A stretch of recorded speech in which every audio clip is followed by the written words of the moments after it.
नमस्कार दोस्तों, आपका स्वागत है दृष्टि आईएएस एडिटोरियल एनालिसिस के एक नए एपिसोड में। और इस एडिटोरियल एनालिसिस में हम 3 चीज़ें करते हैं। पहला, एडिटोरियल का यूपीएससी सिलेबस के साथ लिंक स्थापित करना। दूसरा, एडिटोरियल के की पॉइंट्स को समझना। और तीसरा, एडिटोरियल में आए हुए की कॉन्सेप्ट्स पर भी चर्चा करना। तो आइए शुरू करते हैं आज का एडिटोरियल एनालिसिस। आज का एडिटोरियल हमने द हिंदू से लिया है और ये 2 तारीख को आया है। और इस एडिटोरियल का शीर्षक है ओमिनस कॉन्ट्रैक्शन, यानी कि एक भयावह संकुचन। और इसका संबंध है कोर सेक्टर के आउटपुट के नवीनतम डेटा से, जिससे ये संकेत मिल रहा है कि कोविड-19 महामारी और 25 मार्च से जो जारी लॉकडाउन है उसके मद्देनज़र काफ़ी आर्थिक पीड़ा होने की संभावना है भारत की अर्थव्यवस्था को। तो आइए अब देखते हैं इसका सिलेबस के साथ लिंक। तो इसका डायरेक्ट लिंक होता है जीएस पेपर 3 के साथ, जहाँ की इकोनॉमिक डेवलपमेंट एक टॉपिक है और इसके अंतर्गत Indian economy and issues relating to planning, mobilisation of resources, growth, development and employment इत्यादि हैं। तो आइए देखते हैं एडिटोरियल के की पॉइंट। एडिटोरियल में बताया गया है कि कोर सेक्टर के आउटपुट का नवीनतम डेटा ये संकेत दे रहा है कि कोविड-19 महामारी और 25 मार्च से जारी राष्ट्रव्यापी लॉकडाउन के मद्देनज़र काफ़ी आर्थिक पीड़ा होने की संभावना है, यानी कि अर्थव्यवस्था को काफ़ी नुकसान होने की संभावना है। ऐसा डेटा कोर सेक्टर का बता रहा है।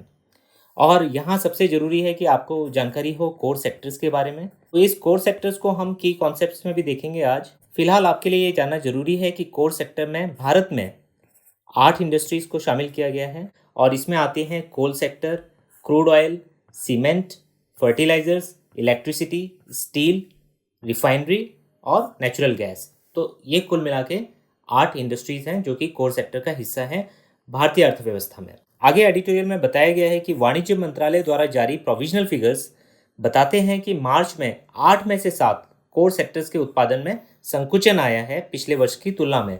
तो ये जो 8 सेक्टर या 8 इंडस्ट्रीज़ हैं कोर सेक्टर में, इसमें से 7 इंडस्ट्रीज़ में संकुचन आया है पिछले वर्ष की तुलना में।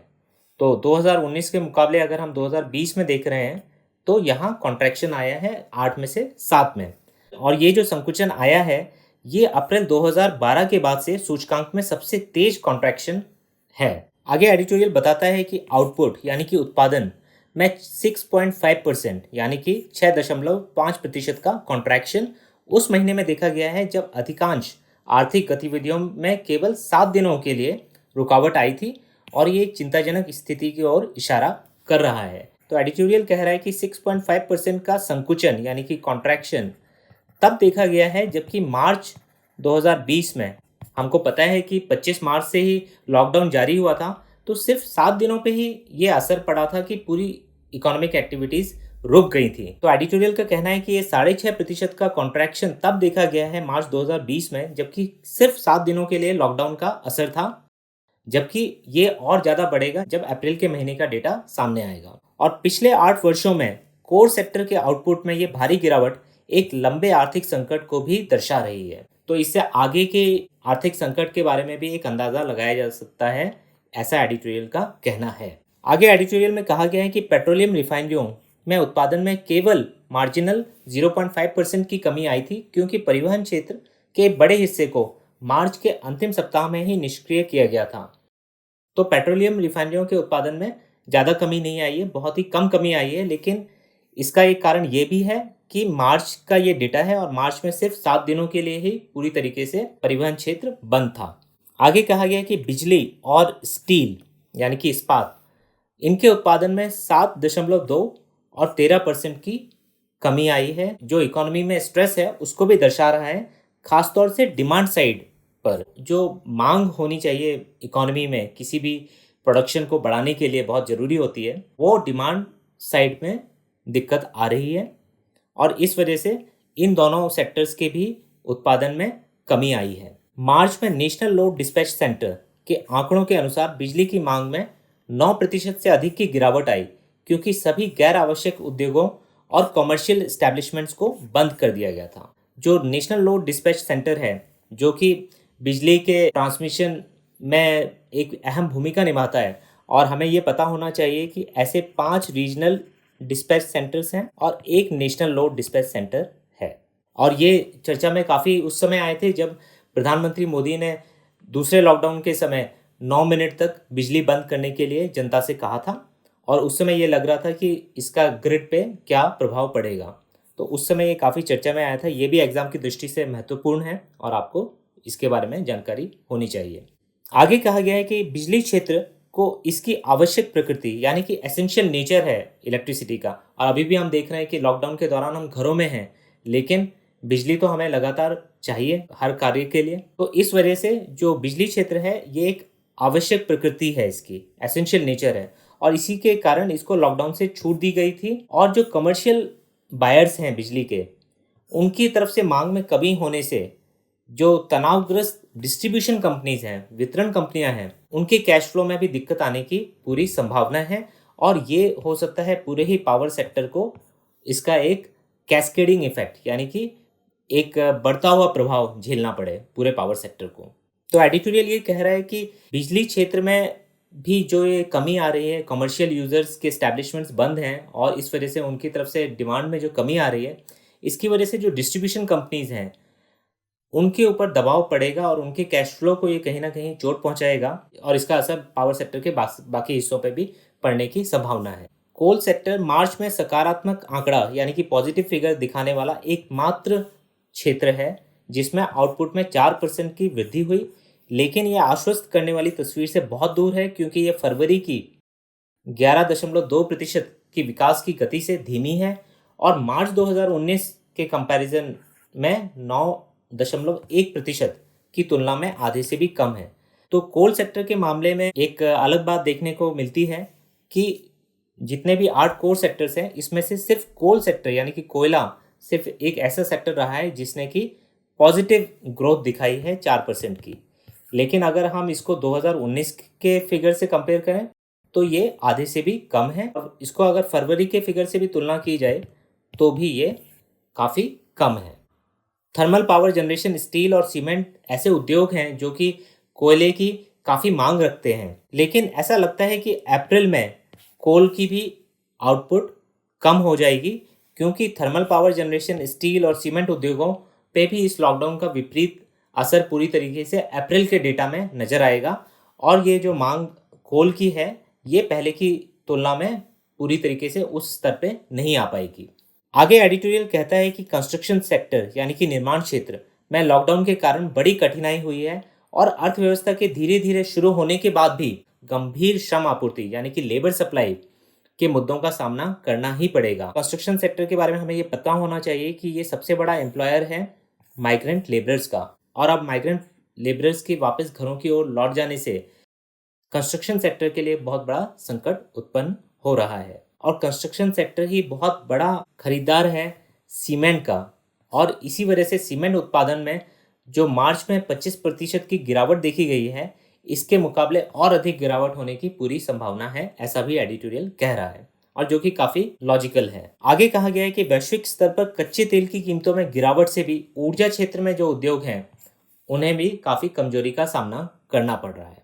तो हमने देखा ही है कि क्रूड ऑयल के प्राइसेस किस तरीके से गिरे हैं और इस वजह से जो भी क्रूड ऑयल से संबंधित इंडस्ट्रीज हैं उनको भी इसका नुकसान बिल्कुल झेलना पड़ेगा।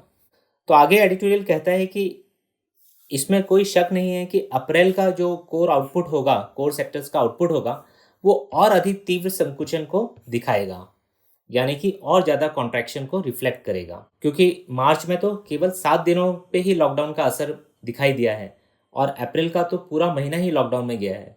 तो इस वजह से अप्रैल के डेटा में ये और ज़्यादा विस्तृत रूप से नजर आएगा। साथ ही औद्योगिक उत्पादन के व्यापक सूचकांक IIP में 40.3% का वेट रखने वाले 8 प्रमुख उद्योगों के साथ औद्योगिक उत्पादन को नकारात्मक क्षेत्र में जाना बिल्कुल निश्चित लग रहा है। तो ये जो इंडेक्स ऑफ इंडस्ट्रियल प्रोडक्शन है ये भी बहुत इंपॉर्टेंट कॉन्सेप्ट है एग्जाम के पॉइंट ऑफ व्यू से, और इसको हम की कॉन्सेप्ट्स में विस्तार में देखेंगे। जब कोर सेक्टर्स जो कि 40.3% वेट रखते हैं IIP में, उनमें ऐसी गिरावट देखी जा रही है और वो बैकबोन है बाकी इंडस्ट्रीज की भी, तो औद्योगिक जो आउटपुट है उसका नेगेटिव जोन में जाना, उसका नकारात्मक क्षेत्र में जाना बिल्कुल तय बात मानी जा रही है। आखिर में एडिटोरियल का कहना है कि भले ही केंद्र सरकार के पास बहुत कम विकल्प बचे हैं, फिर भी केंद्र सरकार को फिर से अर्थव्यवस्था को पुनर्जीवित करने के लिए लॉकडाउन में ढील देने के बाद इंफ्रास्ट्रक्चर पर सार्वजनिक खर्च को तेजी से बढ़ाना होगा। तो एडिटोरियल का ये मानना है कि अब केंद्र सरकार को बहुत अधिक मात्रा में इंफ्रास्ट्रक्चर में पब्लिक एक्सपेंडिचर को बढ़ाना होगा और यही एक तरीका है कि जिससे अर्थव्यवस्था को फिर से खड़ा किया जा सकता है। तो ये थे इस एडिटोरियल के की पॉइंट्स। अब आइए देखते हैं की कॉन्सेप्ट्स टू लर्न में आज हम देखेंगे कोर सेक्टर्स और index of industrial production IIP। आइए सबसे पहले देखते हैं भारत में कोर सेक्टर्स। तो कोर सेक्टर्स अर्थव्यवस्था के मुख्य या प्रमुख उद्योग होते हैं।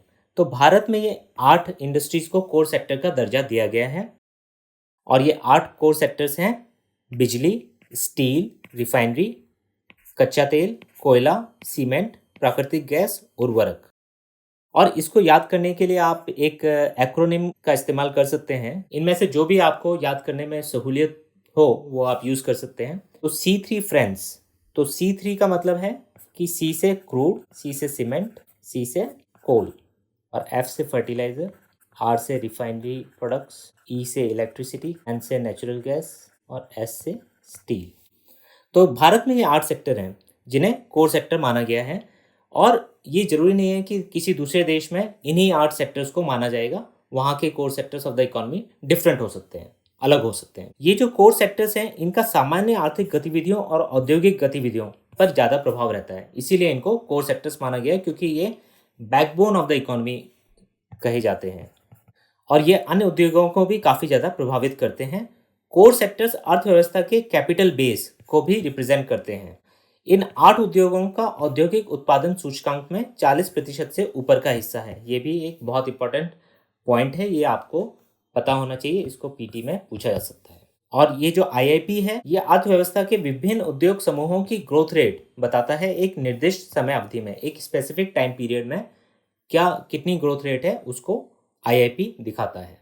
ये टेबल भी देख लेते हैं जिसमें कि कोर सेक्टर्स का वेटेज दिखाया गया है कि कितना कितना वेटेज है। इन कोर सेक्टर्स में भी अगर सबसे ज़्यादा वेटेज की बात की जाए तो रिफाइनरी प्रोडक्ट्स नंबर 1 पे आता है।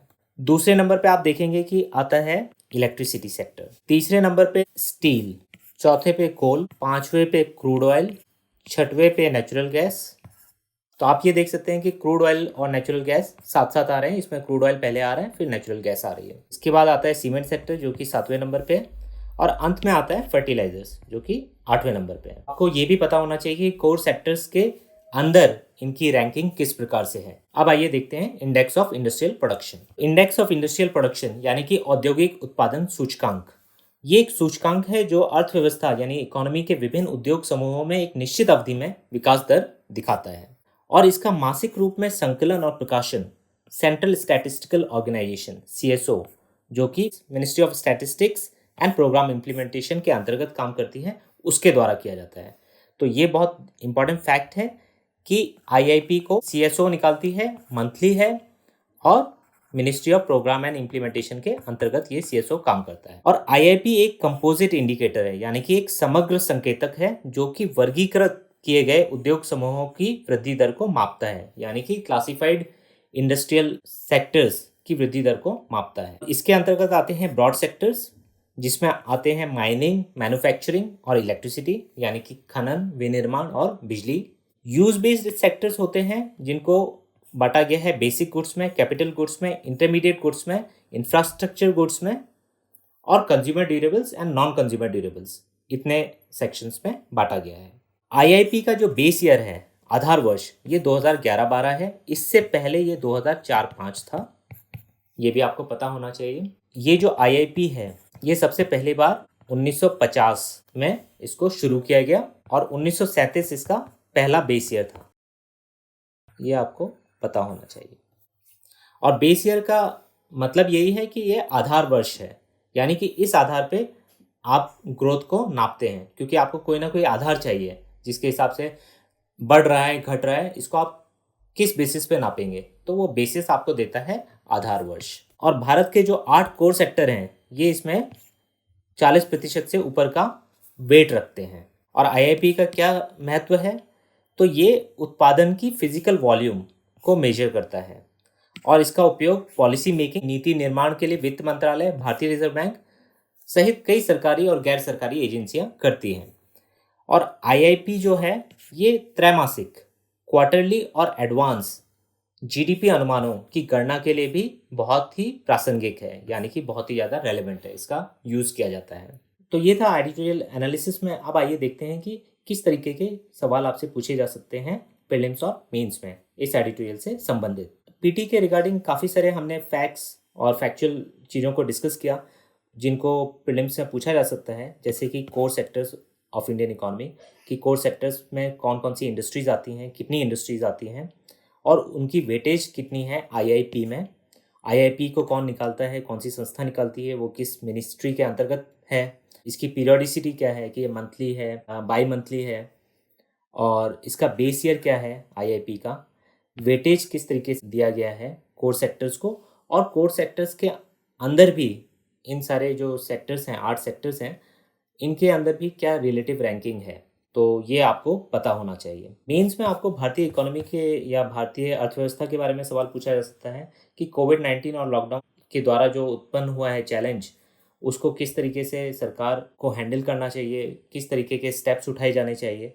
तो इन सब पे आपसे सवाल पूछा जा सकता है। कोर सेक्टर्स का क्या रोल है और कोर सेक्टर्स को कैसे जल्दी से जल्दी रिवाइव करना क्यों ज़रूरी है सरकार के लिए, ताकि इकोनॉमी फिर से अपने पाँव पे खड़ी हो सके। तो इस तरीके के सवाल पूछे जा सकते हैं। तो ये था आज के एडिटोरियल एनालिसिस में। फिर मिलेंगे एक नए एडिटोरियल के साथ। धन्यवाद।